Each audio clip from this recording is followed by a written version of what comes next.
Welcome to day 82 of the camper pod build, folks. We've had a lot of snow and it disappeared and all that sort of stuff. So it's been crazy weather-wise the past couple of weeks. Still winter though. Now, if you watched my prior video, you may remember I said I was going to try to sneak out during the week and finish off the interior of the storage hatch. Well, never got to it. Just crazy week because, you know, I work full time, have other stuff to do, and I have to also edit these videos because they don't edit themselves, and that takes time as well. So we're back at it again today. Oh, I don't have my light turned on in here yet. But so today I'm going to be sort of finishing off this, do the final install, do some electrics, use some silicone caulking to sort of hold those panels in place, and some staples in my air gun. I got to go experiment now with my air gun and some staples to see what pressure I need in order to not have it pull through but hold it tight. And I'll glue silicone those plates down so I'll have this area totally completed. And where I'm going to go from there, not exactly sure. Think I might be working on this dark old closet because we're expecting a delivery sometime today to go into that closet. So we'll see what happens, and I'll take you along on my quick little journey, and we might have a moment or two. Anyway, that's it. Stay tuned.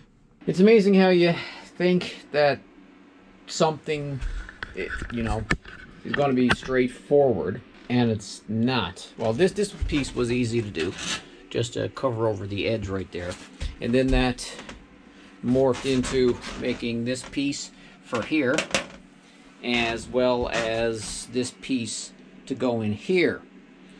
And unfortunately, of all the scrap that I've got here, I don't have a piece to fit there, so I've got to cut a piece off the roll. And then that rolls into putting more pieces, little wraps here, and then also doing this piece here. So this is going to be where this is going into the closet. And what I'm going to do here is I'm going to actually put another piece of board right in there with some pocket screws, so that this is where all the wires are going to come through. So I didn't want them like resting right on aluminum, so I'll have a nice bit of wood there to support it. And then I realized, hey, I've got no returns for the piece of aluminum on this side, so I got to put a block there and some returns in order to hold that piece of aluminum.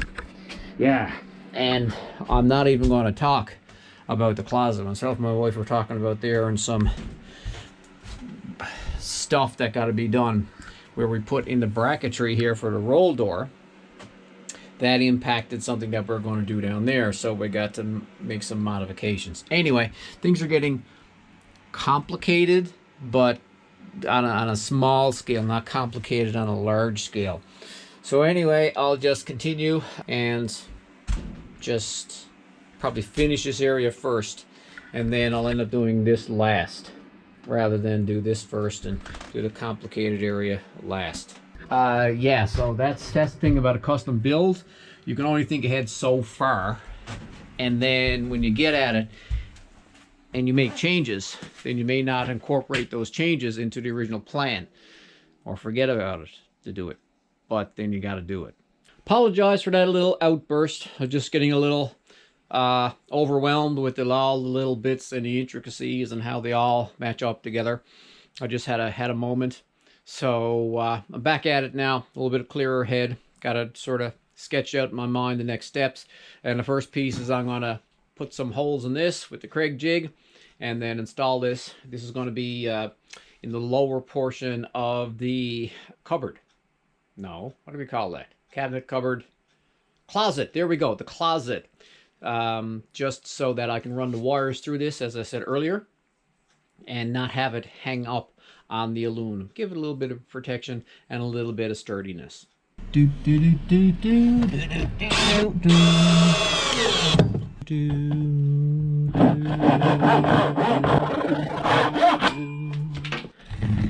These are the little miscellaneous pieces that I had to cut and trim and to fit in different locations.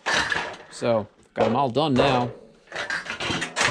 Now I just got to, well, I'm at the point now where I can actually start at the hatch there to do a final install of the pieces.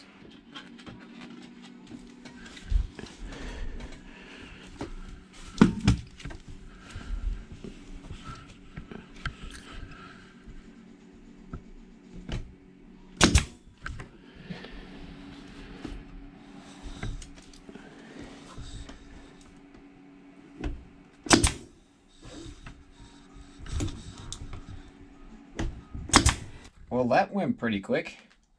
A little bit of silicone in behind and staples hidden in sort corners kind of thing.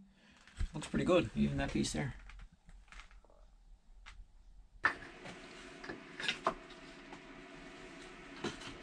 Storage area done. I've got some heavy objects laid in there, so the silicone underneath will take hold and seal it.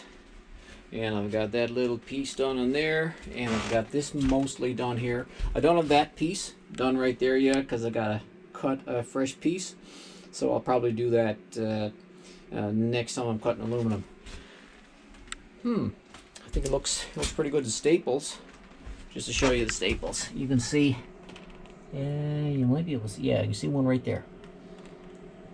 So hidden in the corners, I think they're pretty good. They're holding it in place, and there's a little bit of silicone behind there to further hold it in place. Well, I've got a lot of holes drilled with a lot of sawdust. A couple of holes drilled in there, coming out through the aluminum there. A couple going in there, going across here, coming out there. So I've got to do some vacuuming first. I want to clean up all this mess before I start running the wires, just to make it a little bit more tidy. You may remember from a video a long while ago what I was going to use for the AC portion of the electrics within the camper. Extension cord. I had this old extension cord, and so I'm just going to be running that now in through the walls to the different plug locations, which is one's going to be in right there, and the other one's going to be going in right there.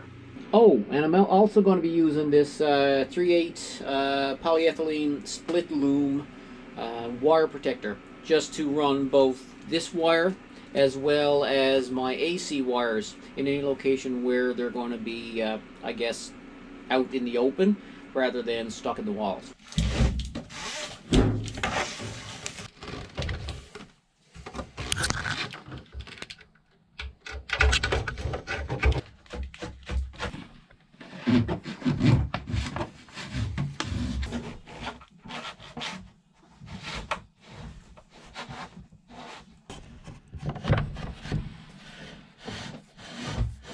This is an old trick that I learned when rewiring old houses with my father, is use the fish tape. I bought this fish tape, I don't know, 100 years ago. I think this is the first time that I've used it. So it allowed me to, because I got to get a wire from there where the top hole is to the top hole right there. So I just poked it through, a little bit of finagling, and I got it through. So I'll do one of two things now. I will put a hook on the end of this, which may not work because it'll probably get hooked in the other hole on the other side. Can't tell you how many times I used fish tape to pull wires through musty old houses doing rewires, and the walls full of coal dust like crazy. So I'll just pull this through here and cut out the other side like that. Let's just feed this through, and there we go. There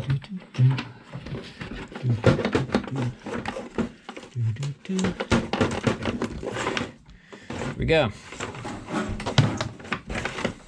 And these are all the wires ran back from the sources. This here is the main power feed.